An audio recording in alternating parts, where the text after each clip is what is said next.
Hi, my name is Maggie. And I'm Sydney. We're educators for the Smithsonian's Museum on Main Street program. About 60 million Americans live in rural areas.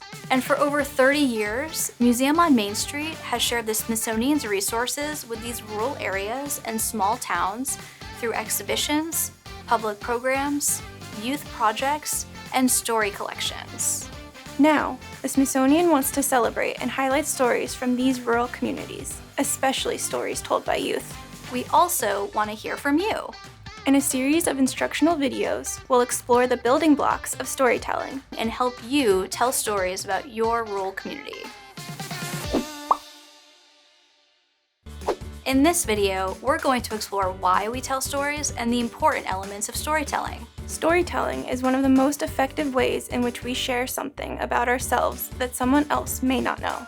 Stories are a connected series of events told through words and other forms of expression, such as art or music. A well-told story engages the listener and evokes strong emotion. Let's break down the key elements of storytelling, the 3 C's. The first C stands for character. Characters give our stories a human face. The more the audience knows about a character in a story, the closer they feel to that person. The second C stands for conflict. Conflict captures the audience's attention. And it's usually when something big and important happens in a story. The third C stands for change. Change has consequences which affect our story. And change keeps the audience interested. Now, let's apply what we've learned so far to create a story arc. A story arc, or plot, is the line that the story follows from beginning to end. The exposition is the introduction. It contains background information such as geographic setting and the identities of major characters. The rising action is the sequence of events which move the character from the beginning of the story to the climax. It's usually a problem that the character has to solve. The climax is the turning point in the story. This may include a solution to a problem. The falling action is when the character takes steps to reach the story's conclusion.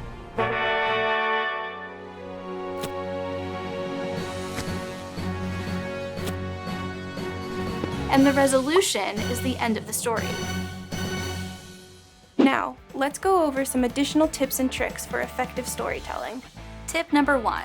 Before you start to write, use a storyboard with text and images to help you map out your story's step-by-step progression. Tip number 2. When sharing your story, don't simply read your story, tell your story. Use inflection and emotion when you speak in order to connect and make a lasting impact with the listener. Tip number 3. When you finish creating your story, share it with a classmate, teacher, neighbor, or anyone who's willing to give you feedback. You can decide later whether you want to incorporate that feedback into your story. Now it's your turn. Practice telling your own story. You can reshare a story you're already familiar with, from a book or movie, or even share a personal experience. The Smithsonian is listening and wants to hear from you. Visit our website to learn more about storytelling and to hear other stories from across the country.